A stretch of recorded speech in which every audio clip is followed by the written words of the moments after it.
But, you know, I didn't really expect anything from that game, to be honest with you, did you? And I think we've got bigger fish to fry, so to speak. You know, we'll get this out of the way. And we've obviously got two massive home games, which I want to touch upon later on as well. Let's begin with the lineups dead quickly then. So, you know, Liverpool went with Karius in goal, Alexander-Arnold, and then it was Lovren, Van Dijk, Robertson, Chan, Henderson, Chamberlain, Salah, Firmino and Mane. So we got 9. I predicted 9 out of the 11 right earlier on this week as well. If anyone wonders why Manhattan scarf bloody could have just literally got in. Newcastle, on the other hand, the surprise for me, which oh god, I've got Blibman echo. I'll just knock that down.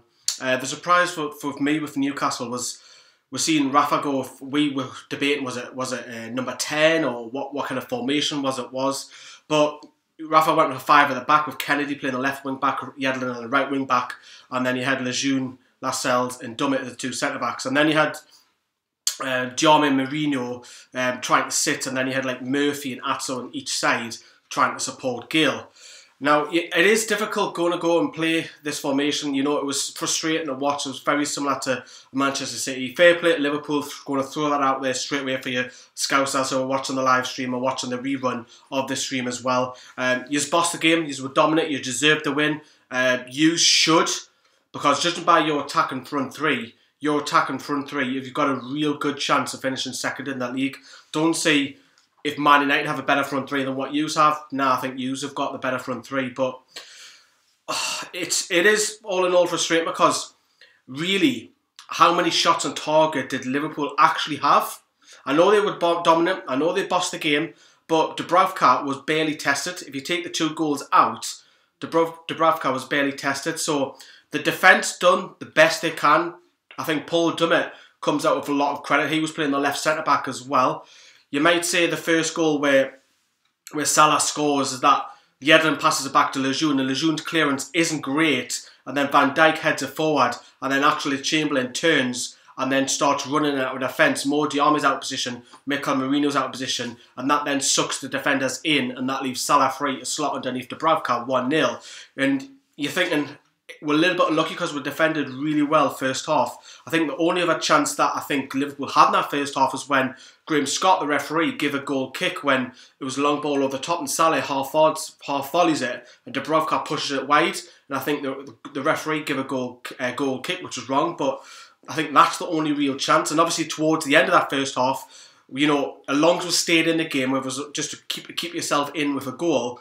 We almost scored when Newcastle was good, best build-up by the whole match. Newcastle having build-up on that left flank, and then the ball falls to Mikel Merino on the edge of the box. He flicks it to Mo Diarme, and he's got to like snap at it, shoots. It's going to go top corner. It's a camera save for Karius, but he's got to save it. He does well to save it, and that's the only real threat, really. I know you can talk about the half chances during the game that Newcastle had, but that was the biggest chance that we had as well. We talked about it in the preview, trying to stretch Liverpool's defence, and it didn't really materialise, to be honest. We know that they're vulnerable at defence, but we just didn't test them enough going forward. You know, I think the only time that Gale broke free was when he was pushed over to the left when he ran with the ball, and then he does a bit of a Cruyff turn on Alexander-Arnold, tries to whip it back in. There's no one there to put a cross by Gale in any case, but there's no one there supporting him. But that's the only real chance that Newcastle properly stretched Liverpool's defence. We just didn't do it enough. I know the quality of Liverpool are so much better. You're probably going to say, okay, their front three is absolutely world class because their next goal, it's quite similar to the first goal. They were bursting through our centre midfield. And I'll touch on the 2 centre midfielders in a moment. You know, the bursting through, Firmino has the ball, he's just running our defence, passes it through, nice little slot pass to Sadio Mane. Great touch, an absolutely world-class finish, brilliant finish. You just got to say, bloody hell, that's a great sight for a finish in that corner. And you might say that Rafa tries to move it around. He brought off Gale, he brought in Hoslu, he moved Murphy over to the right, he put Atsu in the number 10, he was trying to tinker around, trying to pull something off. We're seeing, you know, our best chance in that second half was that Isaac Hayden soft header, which went wide from the corner, or the cross, I can't remember off the top of my head now. And, you know, he tried press for Murphy later on, but I think we're done with best as what we could do.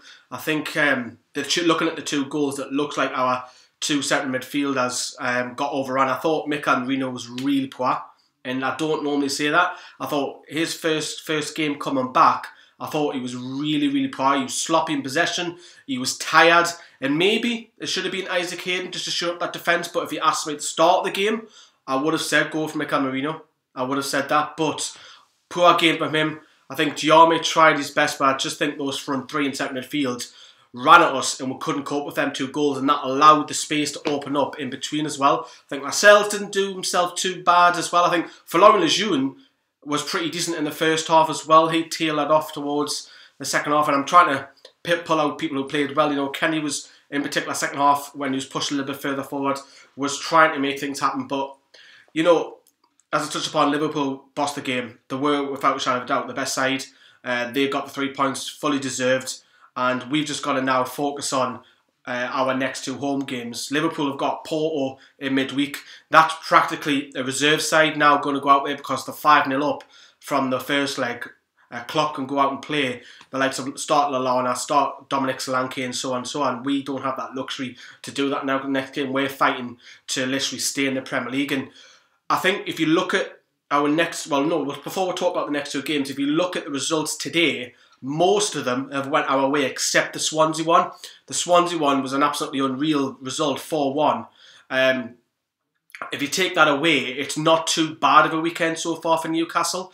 But you've now got both the Manchester clubs out the way and you've got Liverpool out the way. We don't have to face none of them. So I guess that's some sort of positive that we've got 3 big teams out the way. We don't play them for the rest of the season. And the league table hasn't took a massive hit. I think the one result that was really helping Newcastle out today was that Southampton drawn with Stoke, because it keeps them 2 sides right amongst us as well.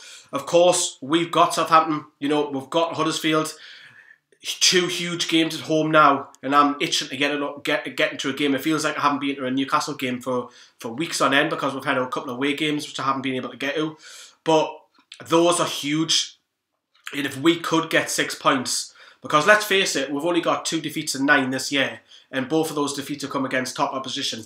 So we are picking up points. It's just against the top sides. I know we beat Manchester United, of course, if you take that aside, but we're not really picking up many points from top sides. But those next 2 games are absolutely huge. Huddersfield and Southampton and Huddersfield.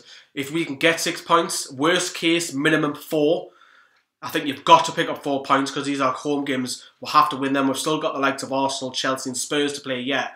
I think you've got to have at least 4, but you've got to go for 6, really. I think you've got to as well. Let's jump in the comments box to see what you are going to be saying as well. Later on tonight, if you are watching, we've got the main review where we'll hear from Rafa Benitez, of course, as well. We'll do the player ratings as well. And probably tomorrow morning, tomorrow afternoon, we'll look back at the 2 goals which Liverpool have scored. So Liverpool fans, if you're watching, that'll be good for you guys to have a look at, see how we analyse the goals as well. Let's get into the live chat before we wrap up then. Right, Huddersfield Southampton, much more important than this. Yep, that's by Steam and Screen. We are so boring to watch as Stephen Harney. Yeah, well, we're playing Liverpool, aren't we? So it's difficult. Danny Butler, Kennedy wasn't great, but I thought everyone else played fine. Well, I thought I thought Marino was pretty poor, to be fair. Let me know what you think on that.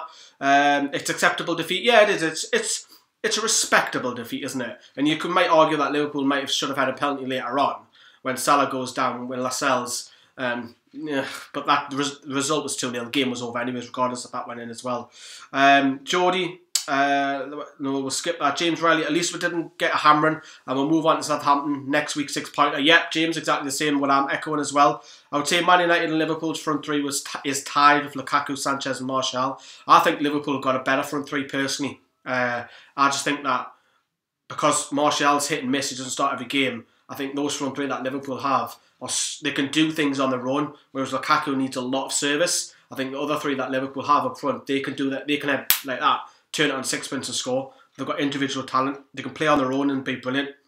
Let's have a look at UFC 2. Man United unstoppable.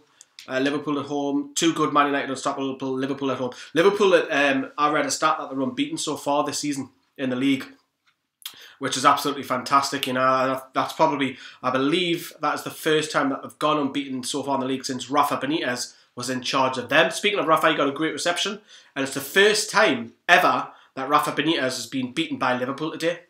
And then there's a stat for you, isn't it? Frustrating that game, we were way too composed, unfortunate to concede that first goal, but we're slow passing decision making. Yeah, Ian Hoy, yeah, I have to agree with you on there. Paul McMenemy, hopefully Rafa keeps you up. Paul, I presume you're a Scouser. Yeah, I think you will do, yeah.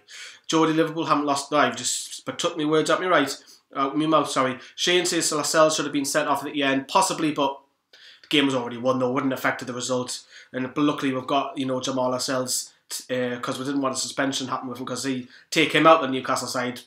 We're bang average defensively. Let's have a look. 2-0 wasn't worst. Sorry, Lee, I can't get my words out. That was by Sharp Hider. Tony Ockley, like you say, Lee, this was just another bonus game. Hope we pick up points along the way. Well, Tony, we've got to pick up points, so we could be heading down. But I'm confident that we'll stay up as well. You guys need to survive the Premier League this season. Lots of talent, the youngsters, fullbacks, Mourinho and Gale. Liverpool fan here. Yeah, probably. Who deserves second, Man United or Liverpool? Well, you've still got Liverpool fans if you're watching. I think you should go for second place. You're capable of doing it. But if your front three don't fire, which luckily they have been all season, I think you'll drop. But I think you will get top 4 guaranteed. I think that's set in stone. Liverpool should finish second. Yeah, that was Jody. Matthew Nichols. Hopefully Slimani's ready to be back playing next week. You would think Slimani would be ready for Southampton, at least on the bench to come on later on. Whether he's fully fit or not, I think you're going to have to risk it, because Slimani's running out of games now, isn't he? Salah's overrated. No, I have to disagree with you there, and that's a Toon fan saying that. Hate the way Rafa makes us play defensive football, even in the Bournemouth game we're 2-0 comfortably and we'll park the bus. Well, Rafa has been criticised as a defensive coach, and if he keeps us up, you'll say, well done, Rafa, won't you? He is defensive. Even Liverpool fans will probably say that he was quite defensive there as well. He doesn't like that tag either, so he gets pretty annoyed at that as well. Atsu looked rubbish, so I take Gale off. Should have put 2 up top. Yeah, Atsu didn't have a great game as well. Need Shelby back as he creates chances. I think we missed Shelby today. I just think even because I thought Mikel Merino really struggled today, and it'll be interesting what I give him in the player ratings video. I think we missed Shelby today, even if Shelby wasn't getting forward, just getting the ball out of the box A to B quickly. We've missed that. We need to smash Man U next game. I presume you're a Scouser there then. Yeah, true. Do you think Rafa did a good job this year? Yeah, I think he has done a good job. Basically, we've got no money. We're bringing in scraps from other Premier League sides who don't need these players as well. It's frustrating. Look at the game a little bit more in depth later on tonight as well. So if you are new to the channel, give us a subs as well. It'll be all me as per usual as well. Rafa is defensive, but the fullbacks Mourinho and Gale are fast enough for good counter-attack. And yeah, I just think knock this on its head. Don't be too disappointed. I think we got outshone by so much better quality team. Liverpool are dominant at the game. I think something like 75% possession. They deserve to win it. They deserve it. They've got much, much more quality than us, and they fully deserve it. And Jurgen Klopp, I actually like Jurgen Klopp. I think he's good character. I think he's good for the Premier League as well, and he gets players fighting for him. It's quite similar to Rafa Benitez as well, but interesting, isn't it? Salah is underrated. Yeah, I have to agree. Right, that has been the stream. I'll be back later on tonight with a few more videos, so stay tuned. Enjoy his night. Stay safe as well in the snow. See yous. Bye-bye.